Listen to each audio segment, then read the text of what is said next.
DG UN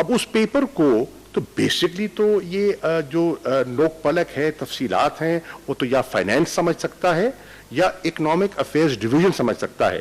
ہم تو diplomatic out reach کر سکتے ہیں جس کا ہم نے آغاز کیا.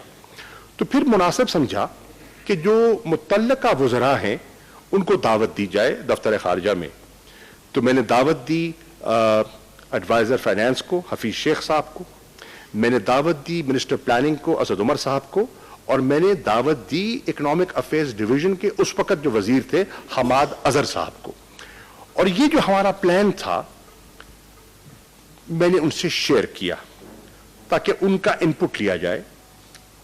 انہوں نے بڑے مفید مشورے دیے، ہم نے ان کے مشوروں کو شامل کیا، اور جب ہم نے ایک اپنی کمپریہنسو اسٹریٹجی بنا لی تو پھر میں نے وزیر اعظم سے درخواست کی. لاہور تشریف لے جا رہے تھے، ہم اکٹھے تھے جہاز میں، تو میں نے ان سے پلان شیئر کیا. And he said it's a very good idea, ہمیں بڑھنا چاہیے اس طرف. میں نے احتیاطاً یہ بھی کہہ دیا کہ اس کے رسکس بھی ہیں.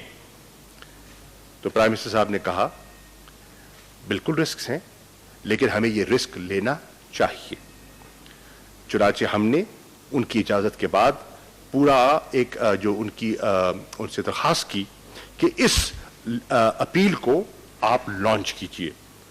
تو 12 اپریل کو انہوں نے اس اپیل کو لانچ کیا. اس سے پہلے میں نے جسے کہتے ہیں نا اس کی اسپیڈ ورک کے لیے تقریباً 30 وزراء خارجہ سے نہ صرف خطوط لکھے بلکہ ان سے ٹیلی فونک رابطہ کیا اور ان کو بتایا اور ان کی خدمت میں پاکستان کا اور ڈیولپنگ ورلڈ کا مقدمہ رکھا کہ ہم چاہتے ہیں تو کیوں چاہتے ہیں، اس کا فائدہ ہمیں کیا ہوگا اور دنیا کو کیا ہوگا، اور ان کا ذہن بنانے کی کوشش کی.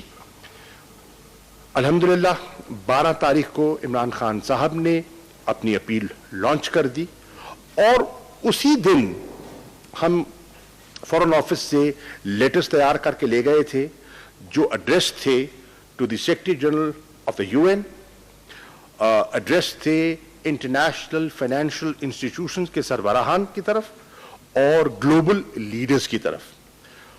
ہم نے خطوط ارسال کر دیے اور ان خطوط کے بعد ہم نے اپنی ڈپلومیٹک جو اپنی ایکٹیویٹی ہے اس کو جاری رکھا.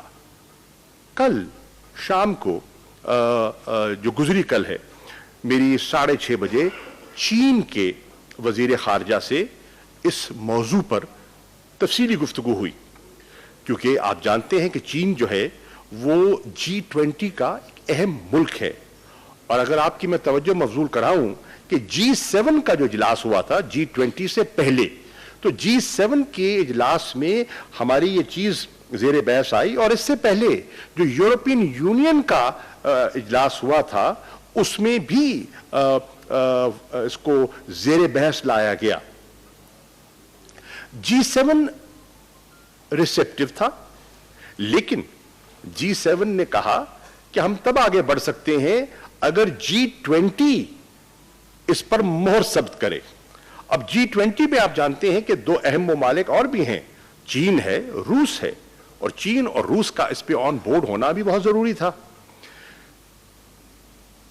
الحمدللہ وزیر اعظم کی اپیل کو فوراً سراہا اور اس کی حمایت کی اقوام متحدہ کے سیکرٹری جنرل. ان کا کلپ بھی آپ کے سامنے ہے اور آپ نے دیکھ لیا ہوگا، میڈیا پہ وہ چل بھی چکا ہے. اور انہوں نے وزیر اعظم عمران خان کا نام لے کے کہا کہ جو عمران خان نے بات کی ہے وہ اسی اسپرٹ میں بات کر رہے ہیں جس اسپرٹ کا میں تقاضا کر رہا ہوں. تو انہوں نے G20 میں بھی اسی انداز میں گفتگو فرمائی. مینیجنگ ڈائریکٹر IMF کے ویوز بھی آپ سن چکے ہیں، انہوں نے بھی اس چیز کو سراہا، اپریشیٹ کیا، اور بات گئی G20 میں. تو کل رات G20 کے اجلاس نے ایک تاریخی فیصلہ کیا، اور وہ تاریخی فیصلہ یہ ہے کہ انہوں نے ڈیولپنگ ورلڈ کو، جس میں 76 ممالک آتے ہیں، انہیں ڈیٹ ریلیف دینے کا فیصلہ کیا ہے. یہ ایک بہت بڑا فیصلہ ہے, بڑا بروقت فیصلہ ہے, اور اس فیصلے کے ذرا وسعت کو دیکھیے. 76 ممالک بیک وقت اس سے مستفید ہوں گے, اور اس کی اپلیکیشن بھی فی الفور ہو جائے گی. 1 مئی سے اس کا جو ہے اس کا اجرا ہو جائے گا. تو یہ ہے اس کا فائدہ. اب اس کے ساتھ ساتھ میں یہ بھی کہتا چلوں کہ انشاءاللہ پاکستان کو فسکل سپیس ملے گی, اور پاکستان اس فسکل سپیس کو وزیر اعظم عمران خان کی حکومت, پاکستان کی عوام اور ان کی بہتری کے لیے, اور وہ طبقہ جو اس وقت پسا ہوا طبقہ ہے, جو افلاس اور جو بلبلا رہا ہے, جس کی 2 وقت کی روٹی, جو دہاڑی دار طبقہ ہے, جس کو گھر میں راشن دینے کی مجبوری پڑ رہی ہے, جس کو ہمیں 144 ارب کی شکل میں ہم احساس کا کفالت پروگرام جو ہے اس کا ہم نے اجرا کیا ہے, جس کو پہنچنے کے لیے ہم نے 1 کروڑ 20 لاکھ گھرانوں تک رسائی کا ایک شفاف پلان دیا ہے, جس کی رسائی کے لیے پنجاب حکومت نے فیڈرل گورنمنٹ کے ساتھ کوآرڈینیٹ کر کے 25 لاکھ گھرانوں کو انصاف امداد پیکج کا جو اعلان کیا ہے. تو یہ اس کی معاونت کے لیے, اس کو تقویت دینے کے لیے ایک اور سٹیپ فارورڈ ہے. میری ابھی یہاں آنے سے پہلے ہمارے جو ایڈوائزر ہیں فائنینس کے, حفیظ شیخ صاحب, ان سے پرانا تعلق ہے, ہم پہلے بھی اکٹھے رہے ہیں, اور میں نے ان سے میٹنگ کی ہے, تبادلہ خیال کیا ہے. نمبر کرنچنگ obviously جیسے ڈیٹیل سامنے آئیں گی, انفولڈ ہوں گی, تو وہ نمبر کرنچنگ کریں گے, یہ جی فائنینس کر کے, تو انشاءاللہ اس کو آگے لے کے چلیں گے, اور ہم اس کوآرڈینیٹڈ چیز کو آگے بڑھاتے چلے جائیں گے. میں پاکستان کو, میں ڈیولپنگ ورلڈ کو, اور میں عمران خان کو مبارکباد پیش کرنا چاہتا ہوں کہ جو ناممکن دکھائی دیتا تھا, اور میں آپ کو عرض کر دوں, بہت محتاط آوازیں بھی میں نے سنی اور میرے کانوں تک پڑی کہ ذرا ٹھہر جائیے, ذرا سوچ لیجئے, جیسے کوشش ہوتا ہے, ہماری ایک فطرت ہے. تو اس کے باوجود ہم نے فیصلہ کیا کہ لیو اٹ ٹو گاڈ, ہمیں نیک نیتی سے آگے بڑھنا چاہیے. اجر اللہ کی طرف سے ملتا ہے, اور وہ اجر انشاءاللہ پاکستان کے لوگوں کو ملے گا. ایک آخری بات کر دوں, میں یہ بھول گیا تھا, اور یہ میں عرض کرتا چلوں کہ یہ ایک نہیں ہے, تقریباً ابھی کچھ عرصے بعد 2 سال ہو جائیں گے, ابھی 2 سال پورے نہیں ہوئے اس گورنمنٹ کو. یہ چوتھا گلوبل انیشیٹو ہے, چوتھا گلوبل انیشیٹو جو عمران خان صاحب نے لیا ہے, اور دفتر خارجہ نے ان کی معاونت کی ہے, اور ان کے ویژن کو پروموٹ کرنے کے لیے کوشش کی ہے, اور میں ان کو آپ کے سامنے رکھنا چاہتا ہوں. نمبر 1, ان کا جو کلائمیٹ چینج کا گلوبل انیشیٹو تھا, انہوں نے لیا اور اس کو سراہا گیا. ان کا دوسرا انیشیٹو تھا جو انہوں نے اسلاموفوبیا, جس طرح نبی آخر الزمان پر جو کیریکیچرز کی شکل میں چیز آئی, وہ آپ کے سامنے ہے سب کچھ, اور جس طرح ہم نے اس کو لڑا OIC کے فورم پر, اقوام متحدہ کے فورم پر, وہ بھی آپ کے سامنے ہے, اور اپنی تقریر میں انہوں نے ذکر کیا. اس کے بعد جو کرپشن کے خلاف آواز اٹھائی, illicit فائنینشل فلوز کا جو ان کا انٹرنیشنل انیشیٹو تھا, وہ تیسرا تھا. اور آج چوتھا ان کا جو گلوبل ڈیٹ ریلیف کا انیشیٹو تھا, وہ آج اس کا چوتھا ہے.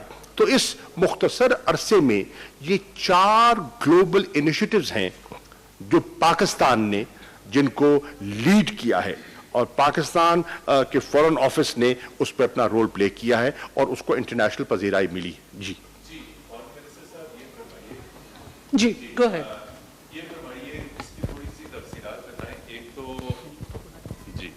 ایک تو یہ فرمائیے کہ اس میں ہمیں کن کن انسٹیٹیوشن سے ریلیف مل رہی ہے؟ صرف آئی ایم ایف سے مل رہی ہے یا ورلڈ بینک سے مل رہی ہے یا دیگر بھی بین الاقوامی مالیاتی ادارے؟ نمبر 1. نمبر 2 اس میں بتائیے ہمارا ٹوٹل اس وقت قرضوں کا حجم کیا ہے، اور اس میں کیا ہمیں جو مارک اپ انٹرسٹ ریٹ ہے وہ ڈاؤن ہو رہا ہے یا قرضے ری شیڈول ہو رہے ہیں، یا جس طرح آپ نے کہا ہے 1 مئی سے یہ نافذ العمل ہوگا، تو اس میں کیا چیز ہے؟ Are the repayment of the instalments of the loans is being rescheduled اور سسپینڈیڈ؟ ایک تو ٹوٹل حجم بتائیے، کس کس مالیاتی ادارے سے کیا بینیفٹ ملے گا؟ جہاں تک اداروں کا تعلق ہے تو اس میں سبھی ادارے آ جاتے ہیں، انٹرنیشنل فائنینشیل انسٹیٹیوشنز آ جاتے ہیں، آئی ایم ایف آ جاتا ہے، ورلڈ بینک آ جاتا ہے۔ اس میں آپ نے انہوں نے جو ذکر کیا ہے، انہوں نے تو بائیلیٹرل انیشیٹو کی بات بھی کی ہے، اور اس میں آپ دیکھیں گے کہ اس کے امکانات بھی ہیں، لیکن اگر آپ اس کی اسپرٹ کو دیکھیں تو انہوں نے کہا ہے کہ جتنے فسکل ٹولز ہمارے پاس اویلیبل ہیں، ابھی انہوں نے اس کو بڑھا دیا، جتنے فسکل ٹولز اویلیبل ہیں ان کو بروئے کار لایا جائے ان ممالک کی مدد کرنے کے لیے، تو انہوں نے اسکوپ وائڈن کر دیا۔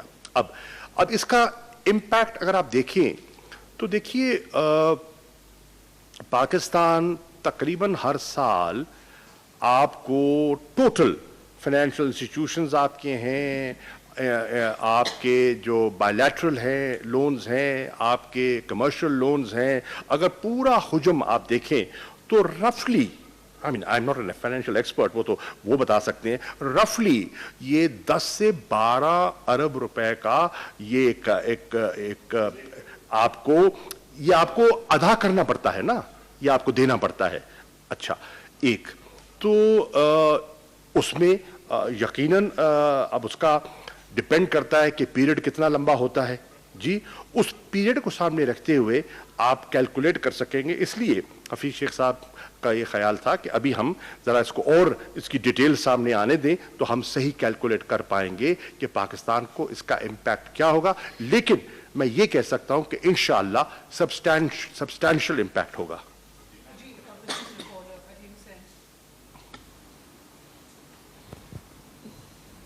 جی تھینک یو شاہ صاحب، میں علی حسین بزنس ریکارڈر سے۔ شاہ صاحب آپ نے 76 کنٹریز کی بات کی ہے کہ ان کو ملے گا ریلیف، تو آئی ایم ایف نے جو کیٹیگرائزیشن کی ہے ہیویلی انڈیٹڈ پور کنٹریز کی HIPC، وہ جو 39 کنٹریز ہیں اس میں پاکستان نہیں ہے شامل۔ آپ آؤٹ آف ڈیٹ ہو گئے ہیں بھائی جان، تو وہ پرانی بات کر رہے ہیں، آپ تھوڑا سا مجھے اس آپ پرانی بات کر رہے ہیں نا، آپ صحیح کہہ رہے ہیں، اوریجنل خبر یہی تھی۔ آپ تھوڑا سا اگر کلیریفائی کر دیں کہ پاکستان کو مطلب کس حد تک کون کون سے انسٹیٹیوشن سے ہم، میں پہلے کہہ چکا ہوں، انسٹیٹیوشن کا ذکر میں کر چکا ہوں۔ دیکھیے پہلے بات ہو رہی تھی کہ کیا ہم نے ریلیف دینا ہے to LDCs least develop countries, اگر ان کا آپ تذکرہ کرتے ہیں تو وہ 25 ملک اس سے مستفید ہو سکتے تھے، اور پاکستان کی کوشش تھی اور پاکستان پچ کر رہا تھا not just for the LDCs، Pakistan was pitching for IDA، جس میں یہ اس کا سکوپ براڈن کرنے کے لیے پاکستان کوشش کر رہا تھا، اور اللہ کے فضل و کرم سے ہمیں اس میں کامیابی ہوئی ہے، اور اب اس کا جو امپیکٹ ہے، جو ریلیف ہے، وہ 25 کو نہیں 76 ممالک کو ملے گا۔ جی اعجاز صاحب، GNN۔ اور میں GNN سے ہوں۔ آپ وزیر خارجہ ہونے کے ساتھ ساتھ ایک سینئر اور سیزنڈ پولیٹیشین بھی ہیں، اور جو پولیٹیکل انڈر کرنٹس ہیں ان کو بھی جانتے ہیں۔ یہ جو ہمیں IMF سے ریلیف مل رہا ہے، یہ بہت ویلکم اسٹیپ ضرور ہے، لیکن جو ہماری انٹرنل پولیٹیکل ڈائنامکس ہیں، جس طرح سے PTI اور پیپلز پارٹی کی سندھ گورنمنٹ اور PTI کی وفاقی حکومت ایک دوسرے کی پولیٹیکل ٹرولنگ کر رہی ہیں، کیا اس سچویشن میں یہ ریلیف ہمیں وہ فائدہ دے سکے گا اس رویے کے ساتھ جو جاری ہے؟ ریلیف سے یقیناً فائدہ دے گا، رویہ جو بھی ہو ریلیف سے فائدہ ہوگا، پاکستان کی عوام کو ہوگا، نمبر 1۔ نمبر 2، جہاں تک رویوں کا تعلق ہے، میں نے ہمیشہ کہا ہے، میں ریکارڈ پر ہوں کہ یہ ایک گلوبل پینڈیمک ہے، اس کے لیے ہمیں ایک گلوبل اتفاق رائے اور تعاون درکار ہے، ٹھیک؟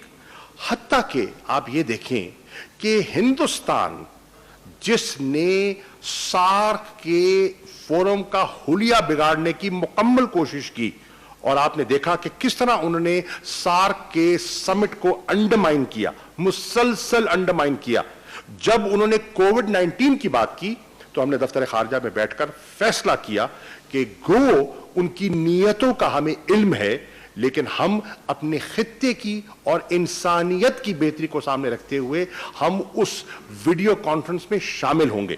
میں آپ کو ایک سوچ بتا رہا ہوں، اور ہم نے اس میں شمولیت اختیار کی۔ جو ہیلتھ ایکسپرٹس کی میٹنگ ہوئی ہم نے اس میں بھی شمولیت اختیار کی، اور ہم نے سارک کے ہیلتھ منسٹرز کے لیے بھی ہم پچ کر رہے ہیں کہ ان کا اجلاس بھی کیا جائے۔ اب جہاں تک اندرون ملک ہے، حکومت کیا کر سکتی تھی کنسنسس بلڈ کرنے کے لیے؟ وزیر اعظم نے ایک نیشنل کوارڈینیشن کمیٹی تشکیل دی جس میں سب وفاقی اہم ادارے جو متعلقہ ہیں اس پہ شامل ہیں۔ اس میں چاروں صوبوں کے وزرائے اعلیٰ شامل ہیں، اس میں آزاد کشمیر کے وزیر اعظم شامل ہیں، اور اس میں گلگت بلتستان کے وزیر اعلیٰ شامل ہیں۔ یعنی کہ ملک کی پارلیمنٹ کے جو 3 بڑی جماعتیں ہیں، پاکستان تحریک انصاف، پاکستان مسلم لیگ نون اور پاکستان پیپلز پارٹی، تینوں کی نمائندگی ہے کسی نہ کسی شکل میں۔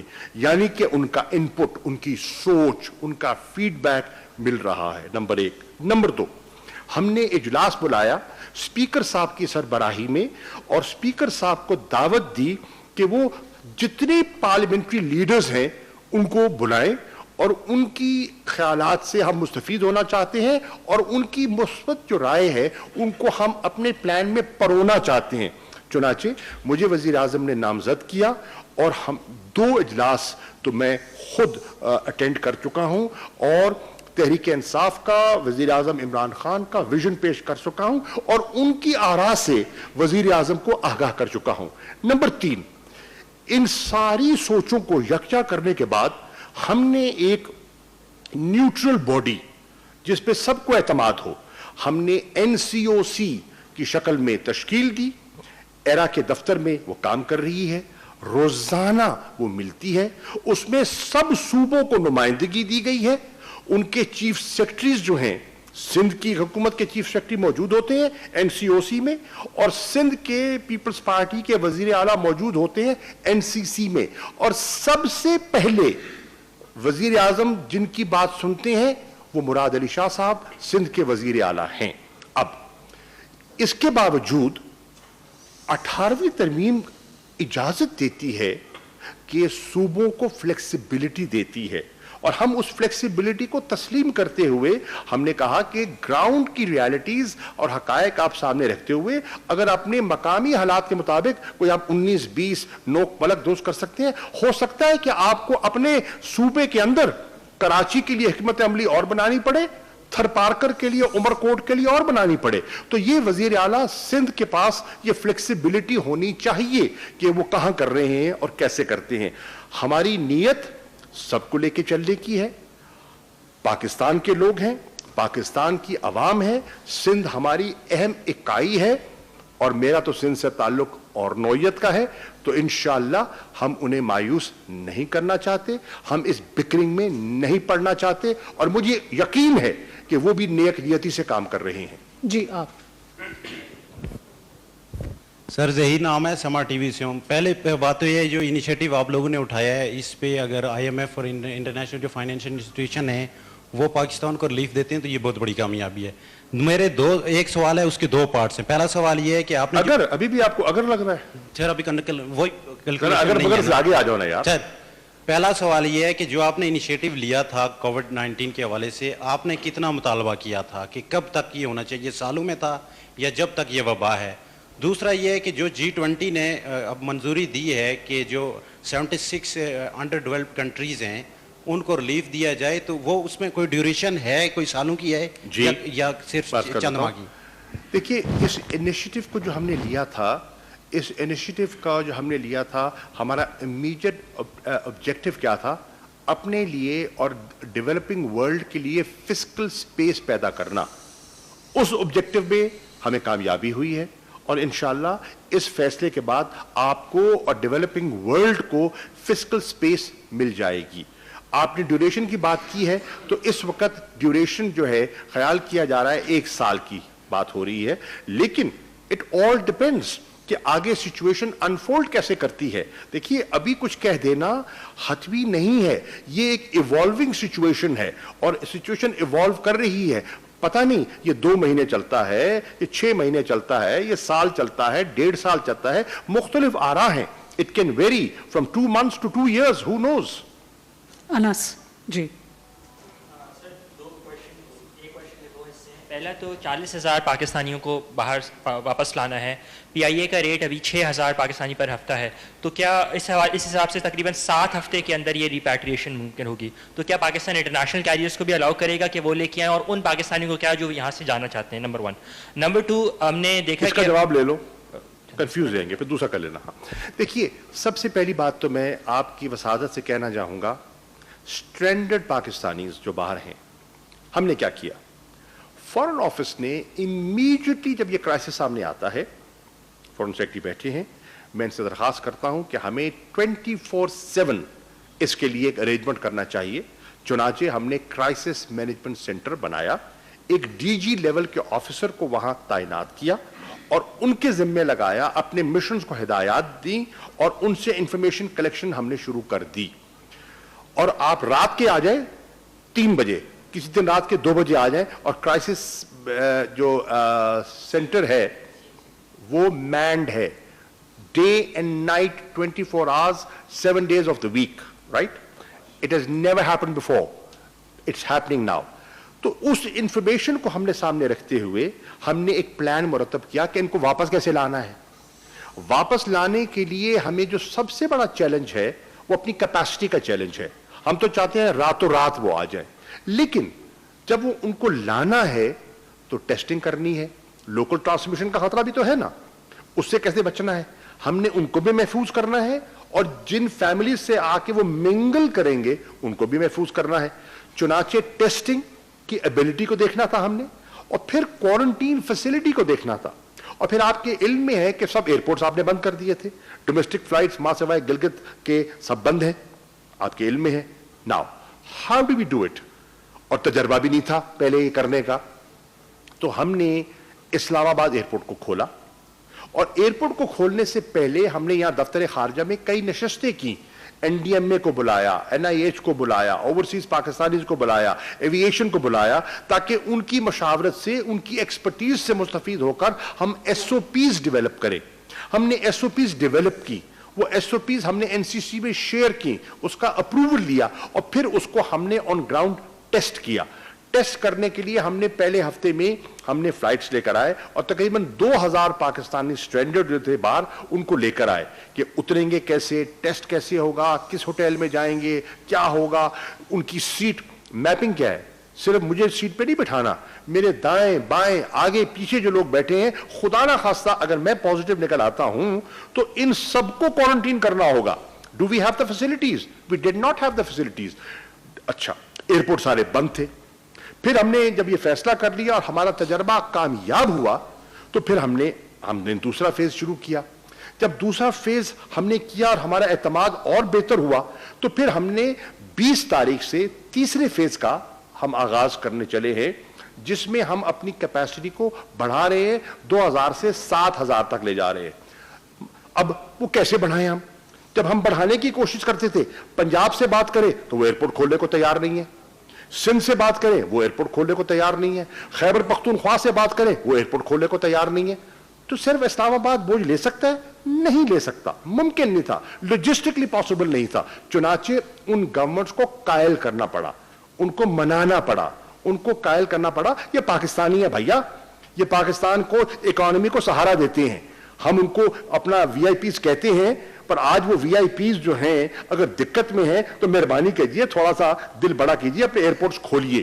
اب وہ آمادہ ہوئے ہیں, اور اس آمادی کے بعد کل سعودی عربیہ سے ایک فلائٹ لاہور کے لیے آئی ہے, اور آج غالباً 16 تاریخ ہے, آج ملتان آ رہی ہے. تو ملتان کے ایئرپورٹ کو کھلوایا, یہ چیزیں کھلوائیں, وہاں کوارنٹین کے بندوبست کیے, وہاں ٹیسٹنگ کا بندوبست کیا, وہاں لوگوں کو ایس او پی سے آشنا کرایا. اب یہ سلسلہ آگے بڑھ رہا ہے. اب کچھ یہاں لوگ پھنسے ہوئے تھے, جو یہاں پھنسے ہوئے تھے ہم نے چارٹرڈ فلائٹس دی, برٹش نیشنلز کو, کینیڈینز کو, یورپینز کو ہم نے باہر بھیجا.